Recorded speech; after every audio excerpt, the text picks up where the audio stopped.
പെണ്ണെന്നും പെണ്ണ് തന്നെ, ആകാശ് ചിരിച്ചുകൊണ്ട് പറഞ്ഞു. ആരാണെന്ന് ചോദിച്ചാൽ എൻ്റെ മുറപ്പെണ്ണാണ്. സഞ്ജു പറഞ്ഞതും പ്രിയയുടെ ഭാവം മാറുന്നത് അവൻ ശ്രദ്ധിച്ചു. അതിനേക്കാളും നല്ല ഡെഫിനിഷൻ ഉണ്ട്. എൻ്റെ ബെസ്റ്റ് ഫ്രണ്ട്. അവൾ അറിയാത്ത ഒരു കാര്യവും എൻ്റെ ജീവിതത്തിലില്ല.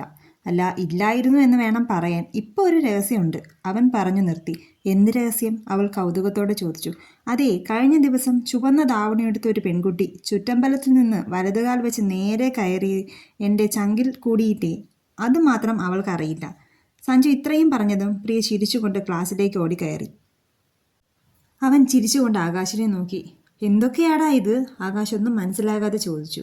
കഴിഞ്ഞ ദിവസം അമ്മയുടെ കൂടെ ക്ഷേത്രത്തിൽ പോയപ്പോൾ ഒരു കൊച്ചിനെ കണ്ടു.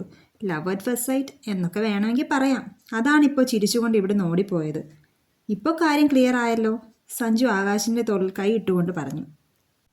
അപ്പോൾ നിനക്ക് അവളെ സത്യമായിട്ടും ഇഷ്ടമാണോ? ആകാശ് അതിശയത്തോടെ ചോദിച്ചു. ഇഷ്ടമെന്ന് പറഞ്ഞാൽ കെട്ടി കൂടെ കൂട്ടാനുള്ള ഇഷ്ടം, സഞ്ജു പറഞ്ഞു. അപ്പോൾ അനുവോ? ഞാൻ ഓർത്തു നീയും അനുവും തമ്മിൽ. ആകാശ് പറഞ്ഞു നിർത്തി. എടാ, അവൾ എൻ്റെ ചങ്കല്ലേ. അവളെയും നിന്നെയും അച്ചുവിനെയും എനിക്ക് ഒരുപോലെ ഇഷ്ടമാണ്. അതിനപ്പുറം ഒന്നുമില്ല.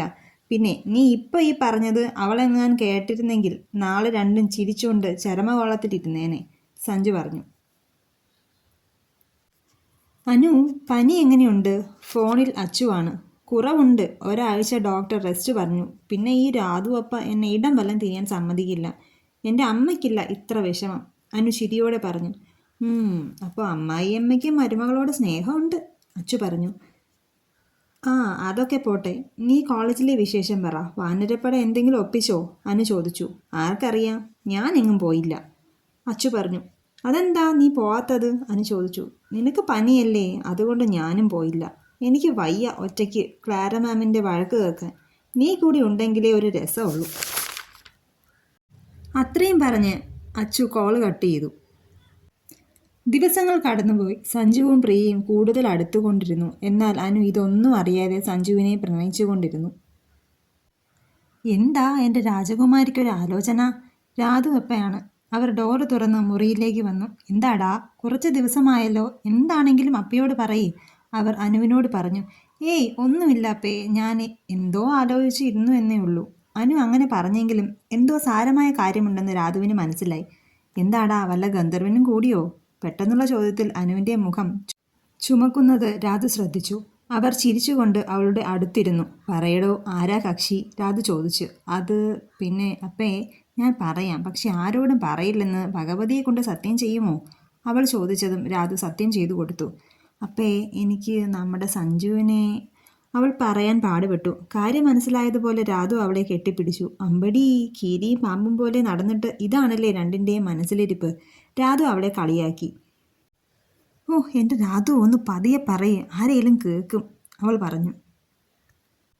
അതിനിപ്പം എന്താ, എന്നായാലും എല്ലാവരും അറിയേണ്ടതല്ലേ, രാധു സംശയത്തോടെ ചോദിച്ചു. അല്ല അപ്പേ, ഇത് സഞ്ജുവിനറിയില്ല. ഞാൻ ആദ്യം അവനോട് പറയട്ടെ, എന്നിട്ട് മതി ബാക്കി. അവൾ അത് പറഞ്ഞപ്പോൾ രാധു മൂക്കത്ത് വിരൽ വെച്ചു.